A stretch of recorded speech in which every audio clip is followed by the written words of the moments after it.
그러니까 저 역시도 오늘 캠프 대변인이기도 하지만 윤석열 파면하라 작가 414명 공동 서명했었는데 사실 그중 작가 한 명으로 또 겸직으로 참여했습니다. 네, 그때 하나씩 목소리를 보탰던 분들인데요. 지금부터 이제 이 자리에 함께 해주신 시민분들의 이야기를 좀 더 들어보도록 하겠습니다. 먼저 모실 분은 한강 작가 소설 소년이 온다를 통해 많은 이들이 5.18의 아픔을 우리 잠깐 깊이 떠올렸었는데요. 바로 그 이야기 속에 여기 일단 동호들의 가족분들도 와 계십니다. 동호들의 가족들도 와 계시고요. 그리고 정말 동호의 모델이 됐던 또 우리 문재영 열사의 어머님 여기 계시는데 어머니 이 책이 그래서 굉장히 특별하지 않습니까? 네, 이 소년이 온다에서 어머님과 그리고 아버님이 이렇게 밑줄을 긋고 이 밑에 부분은 이렇게 눈물로 번진 자국인데 위에 전시가 되어 있습니다. 근데 이걸 조금 더 크게 마련해서 저희가 보고 있는데요. 어머님이 여기 중간중간에 메모를 좀 남겨놓으셨더라고요. 어떤 아버님도 남겨놓고, 네, 이게 어떤 의미인지 이 의미를 좀 소개해 주시겠어요? 네.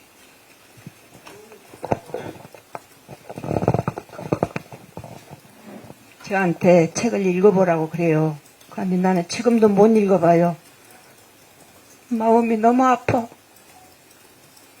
이 책만 봐도 마음이 아파요. 그래서 나는 못 읽은다고 그랬더니 아버지가 읽어주시면서 둘이 같이 울면서 아버지 눈물 자국이 허가 있어요. 그래서 그 책이 집에가 있는데 이제 시에서 와서 보시고 이 책을 시에다 기증을 해주면 어쩌겠냐고 그렇게 말을 하시길래 또 조금 밑줄이 끊어진 것이 집에가 있길래 그 책은 내가 시청에다가 기증했습니다.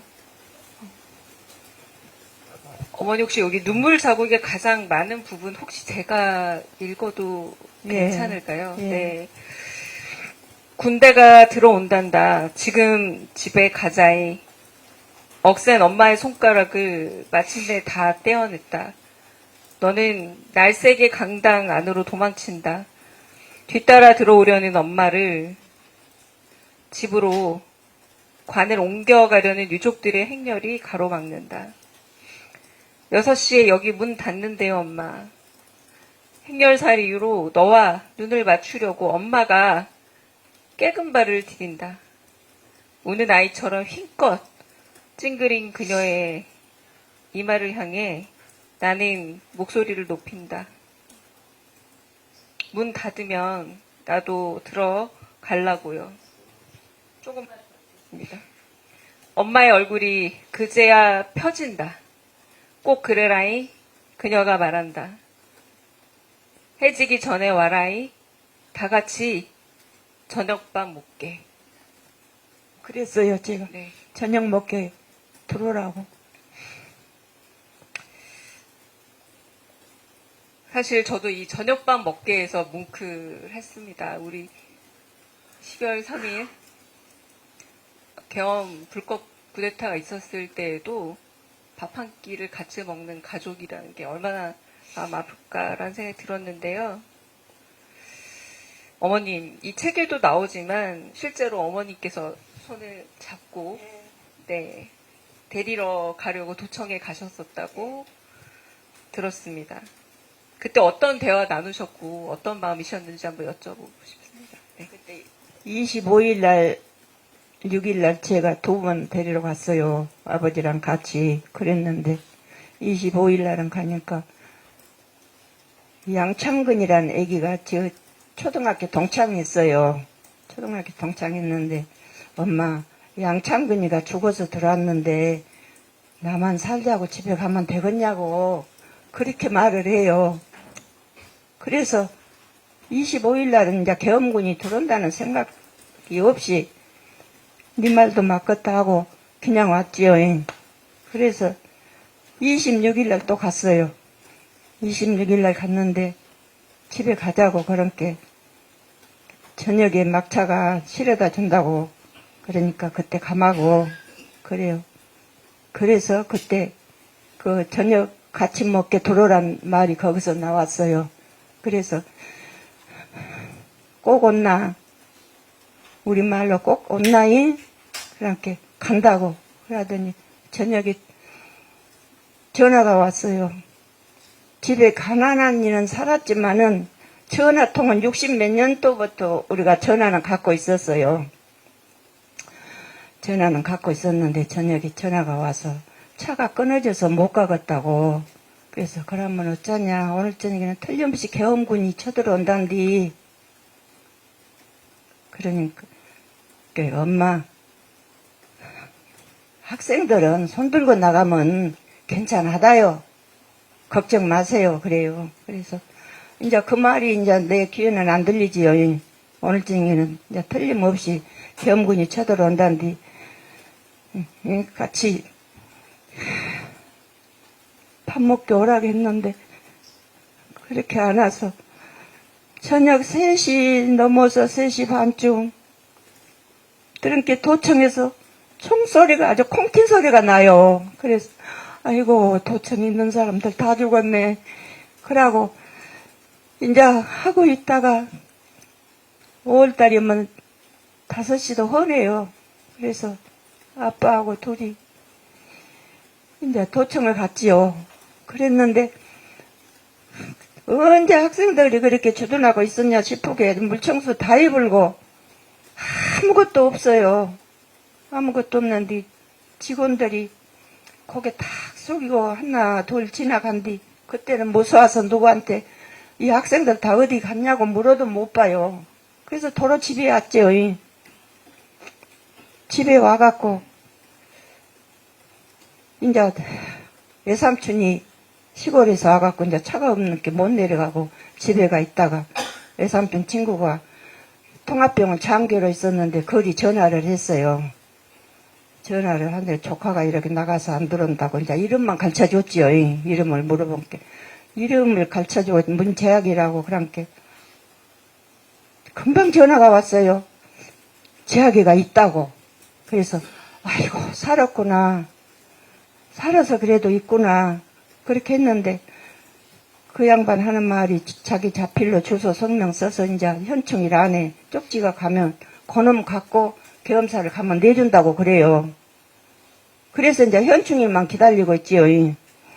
그랬는데 내일이 현충일이다. 그래도 안 와요. 쪽지가 안 와.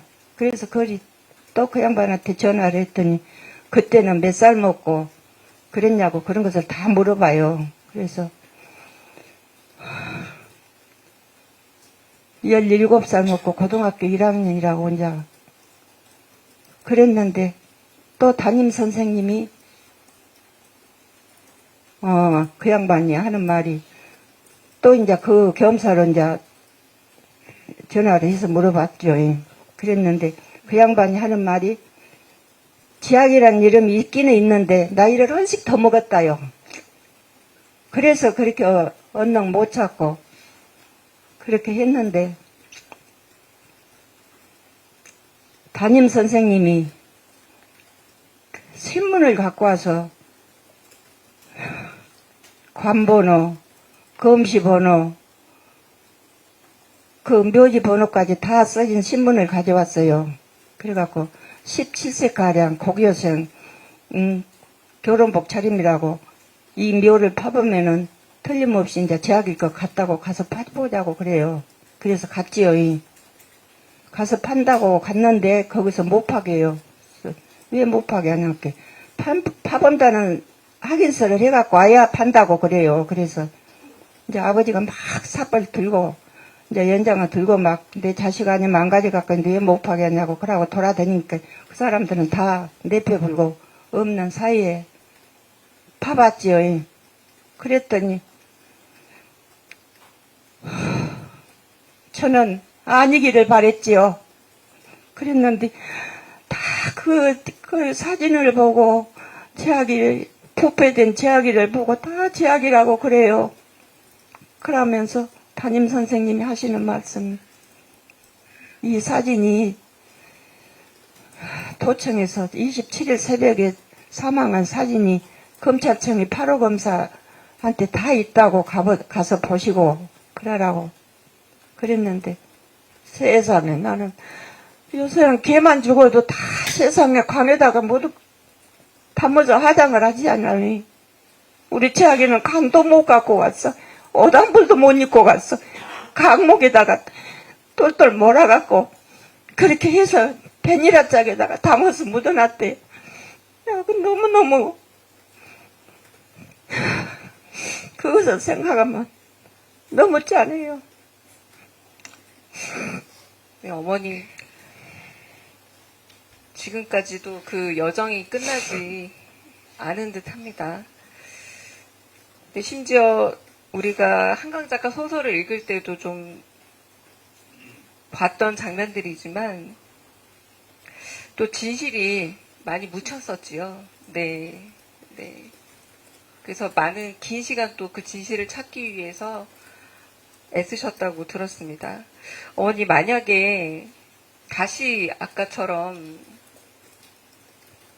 제약군을 만난다면 도청에서 어떤 말을 다시 해주고 싶은지 한번 여쭤봐도 될지요? 네.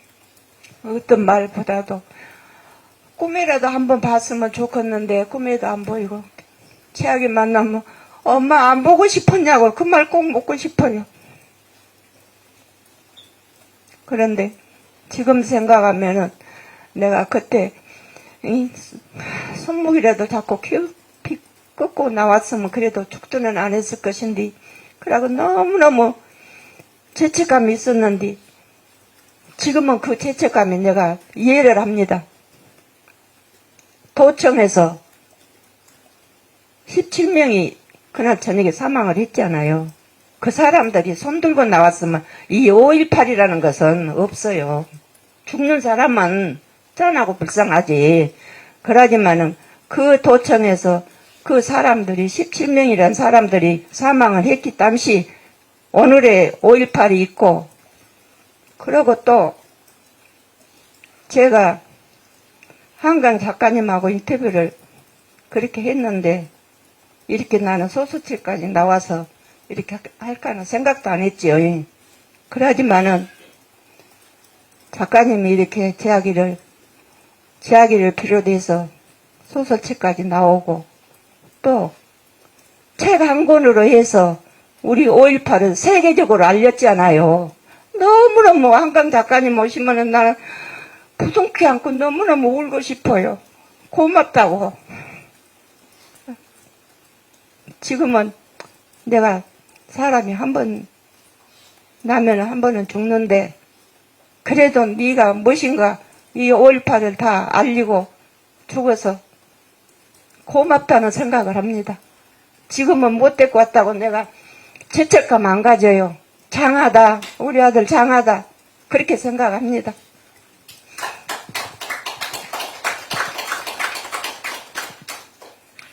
우리 김길정 어머니 말씀처럼 한강 작가를 통해 그 당시 수많은 동호들이 여전히 살아가고 있는 것이 아닌가라는 생각이 듭니다. 어머니께서 두 갈래 마음길 말씀해 주셨어요. 그냥 손잡고 오고 싶은 마음과 하지만 그래서 광주가 있었다. 네, 이재명 후보님 일단 지금 좀 말씀을 들으면서 사실 조금 눈물도 훔치시고 좀 어떻게 들으셨는지도 좀 궁금합니다. 네. 재학이 어머니한테 그 동안에 여러 차례 들었던 얘기들이기도 한데,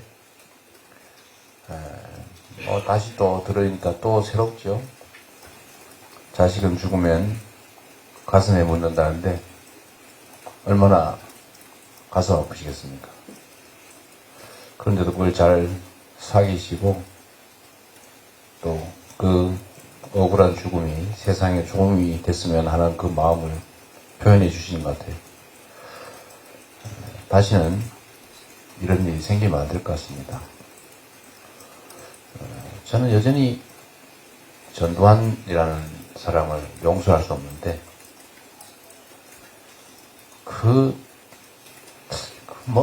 명예 권력, 그게 뭐 그리 대단한 거라고.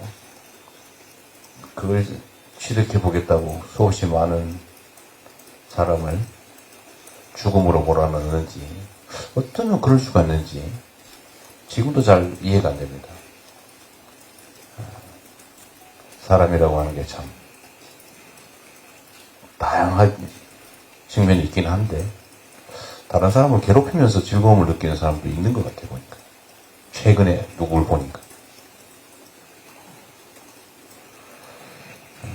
근데 그런 사람들이 공적 권력을 갖지 못하게 만들어야 되겠죠. 아까 보니까 그 작품에 붓뚜껑으로 그 기표, 뭐라 그럽니까, 이게? 기표도장, 투표도장으로 그림을 만드셨던데, 정말 그런 마음이라야 될 것 같습니다. 우리가 국가 권력을, 우리의 삶을 통째로 누군가한테 맡길 때, 그들이 그 맡긴 권력과 우리가 낸 세금으로 자신의 이익이나 자기 집단의 이익이 아니라 우리 국민들의 삶을, 이 나라 공동체 모두의 더 나은 미래를 위해서 쓸 수 있는 그런 사람을 선택하는 게 정말 중요한 것 같아요. 우리의 삶을, 우리의 미래를 통째로 맡기는 거잖아요. 그런, 나중에 그 손목을 자르는 그림도 있던데, 손가락 자르는 왜 없나 잘 모르겠어요. 그 너무 잔인한 그림이긴 하던데, 그런 마음이라야 될 것 같습니다. 네, 우리 이재명 예비 후보님 말씀과 비슷한 구절이 한강의 소년의 온대가 있는데요. 특별하게 잔인한 군인들이 있었다. 하지만 또 한편으로 특별히 잔인한 군인들이 있었던 것처럼 특별히 소극적인 군인들이 있었다라는 구절이 있습니다. 저희 12월 3일에도 많이 느꼈던 게 아닐까 싶은데,